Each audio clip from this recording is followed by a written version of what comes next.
UP board के कक्षा 12 के संस्कृत का अध्ययन करने वाले छात्र इस चैनल को लाइक, सब्सक्राइब एवं शेयर करें तथा स्टडी चैट के लिए स्क्रीन पर दिए गए नंबर से जुड़ें अथवा नीचे दिए गए डिस्क्रिप्शन बॉक्स के लिंक के माध्यम से जुड़ें। कविकुल गुरु कालिदास प्रणीत अभिज्ञान शाकुंतलम के चतुर्थ अंक के गद्यांश सहित 12वें श्लोक का पाठ प्रस्तुत है। प्रसंग यह है कि आकाशवाणी के माध्यम से वन देवियों ने शकुंतला के मार्ग के मंगलमय होने की कामना की है। तापसी गौतमी शकुंतला से कहती हैं कि जाते ज्ञाति जन स्निग्धाभिरनुज्ञात गमनासी तपोवन देवता भी। जाते पुत्री शकुंतले ज्ञाति जन स्निग्धाभि, बांधव जनों की स्त्रियों के समान स्नेह से युक्त स्नेह रखने वाली तपोवन देवता भी, तपोवन की देवियों के द्वारा अनुज्ञात गमनासी तुम्हें जाने की अनुमति दे दी गई है। प्रणम भगवती, देवियों को प्रणाम करो। शकुंतला सप्रणामम परिक्रम्य, शकुंतला प्रणाम करके अर्थात तपोवन की देवियों को प्रणाम करके परिक्रम में घूम करके जनांतिक का प्रयोग करके, यह नाट्य प्रयोक्ताओं के लिए निर्देश है।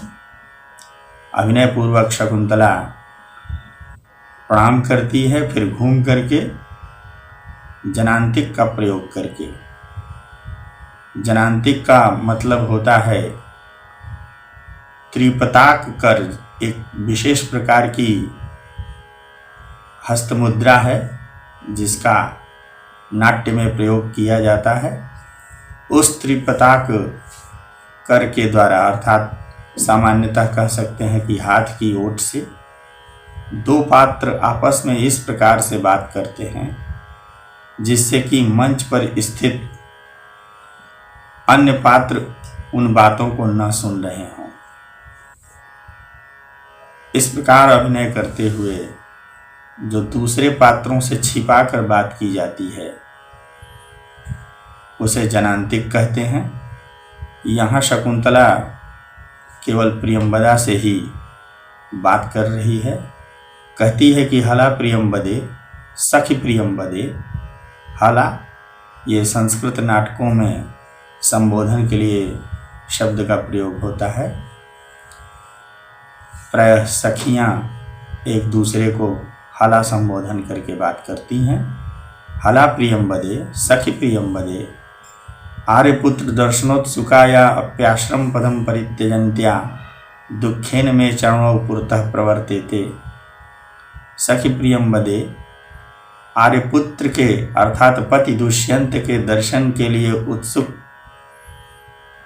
हुई भी आश्रम पदम परित्यजन्त्या, आश्रम स्थल को, आश्रम के स्थान को परित्यजन्त्याह छोड़ती हुई मैं मुझ शकुंतला के चरणों, दोनों चरण दुखेन पुरतः प्रवर्तते, बड़े दुख से आगे बढ़ रहे हैं, बड़ी कठिनाई से आगे बढ़ रहे हैं।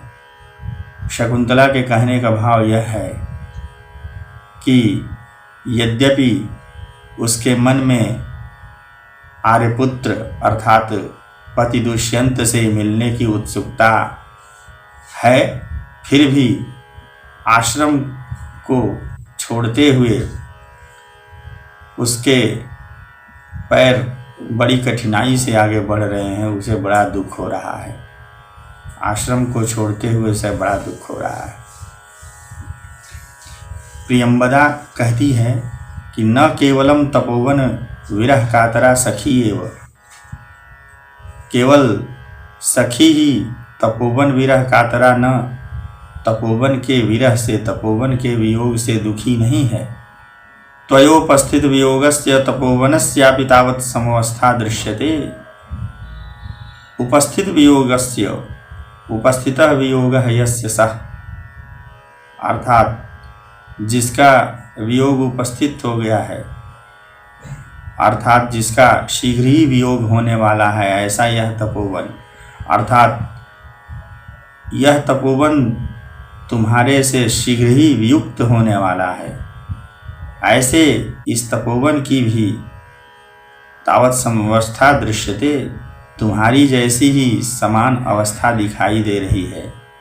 अर्थात जैसे इस तपोवन के वियोग से तुम दुखी हो, उसी प्रकार से तुम्हारे जाने से यह तपोवन भी दुखी है। प्रियंवदा कहती है कि उद्गलित दर्भ कवला मृग्यः परित्यक्त नर्तना मयूरा अपसृत पांडुपत्रा मुंचन्त्यश्रूणीव लताः।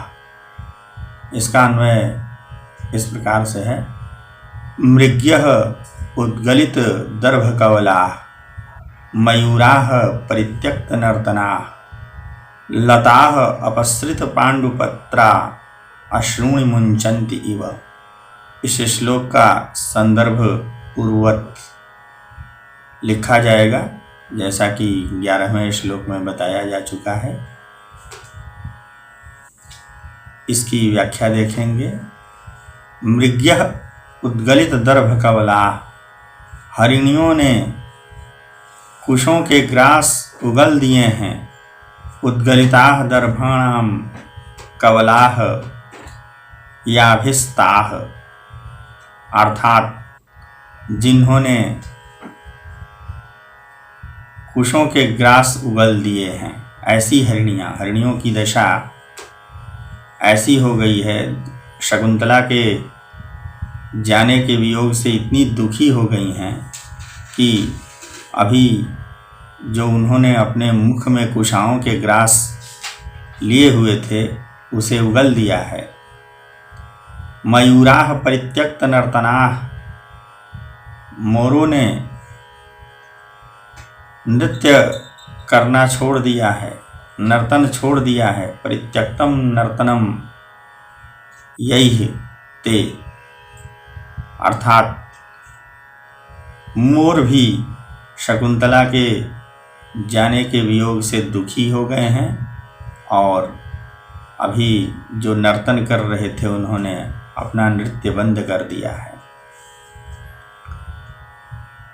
और लताएं अपसृत पांडुपत्रा, अपसृतानि पांडूनि पत्राणि याभिस्ताः। अपसृत पांडुपत्राः, अर्थात पांडुपत्रों को, पीले पत्रों को गिराने वाली लताएं अश्रूणि मुंचन्तीव, मानो आंसुओं को बहा रही हैं। तो लताओं में पीले पत्ते झड़ रहे हैं। कविकुल गुरु कालिदास की उत्प्रेक्षा है कि ऐसा प्रतीत हो रहा है मानो शकुंतला के वियोग में लताएं आंसू बहा रही हैं। इस प्रकार से इसमें तपोवन किस प्रकार से शकुंतला के वियोग से दुखी हो रहा है, इसकी अभिव्यक्ति की गई है। यह स्वाभाविक है कि जो पशु पक्षी इत्यादि घर में रहते हैं, घरेलू होते हैं, उनकी देखभाल करने वाला व्यक्ति जब कहीं जाने लगता है तो वे दुखी हो जाते हैं। वैसे ही जो हरिणियाँ आसपास शकुंतला की रहती थी, शकुंतला के जाने से वे दुखी हो गई हैं और उन्होंने कुशों के ग्रास उगल दिए हैं। मयूरों ने नाचना बंद कर दिया है और लताओं में जो पीले पत्ते झड़ रहे हैं, ऐसा प्रतीत हो रहा है मानो शकुंतला के वियोग में वे लताएं आंसू बहा रही हैं।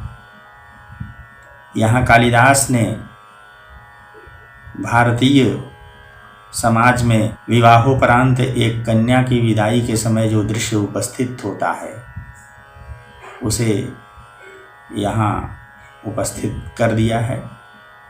जब कोई कन्या विवाहोपरांत अपने ससुराल जाने लगती है तो जो बंधु बांधव होते हैं वे उसके वियोग में दुखी होने लगते हैं, रोने लगते हैं।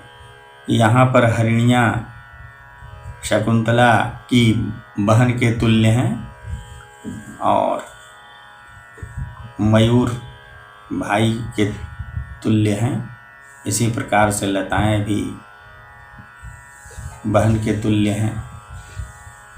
आगे आएगा भी कि लता भगिनीम तावत वन ज्योत्स्नाम आमंत्रयिष्ये। शकुंतला जा रही है तो उसके वियोग से बंधु बांधव तुल्य हरिणियाँ, मयूर और लताएं उसके विरह में मानो दुखी हैं। यहाँ लताओं के झड़ते हुए पीले पत्तों में अश्रुओं की संभावना होने के कारण उत्प्रेक्षा अलंकार है। संभावनम अथोत्प्रेक्षा प्रकृतस्य परिणयत। इसी प्रकार से यहाँ हरिणियों, मयूरों और लताओं इन प्रस्तुतों के माध्यम से जो बंधु बांधव इत्यादि अप्रस्तुतों के अर्थ का प्रकाशन हो रहा है। इस प्रकार से यहाँ समासोक्ति अलंकार है। समासोक्ति का लक्षण है परोक्तिर्भेदकैः श्लिष्टैः समासोक्ति, अर्थात श्लिष्ट विशेषणों के सामर्थ्य से प्रस्तुत अर्थ के साथ ही अप्रस्तुत अर्थ का भी कथन, संक्षेप में दो अर्थों का कथन होने के कारण इसे समासोक्ति अलंकार कहते हैं। इस श्लोक में आर्या छंद है, यह मात्रिक छंद है। इसमें मात्राएं गिनी जाती हैं। छंद का लक्षण है यस्याः प्रथमे पादे 12 मात्रास्तथा तृतीयेपि 18 द्वितीये चतुर्थके 15 सा आर्या। अर्थात आर्या छंद के प्रथम एवं तृतीय चरण में 12 मात्राएं, द्वितीय चरण में 18 मात्राएं एवं चतुर्थ चरण में 15 मात्राएं होती हैं।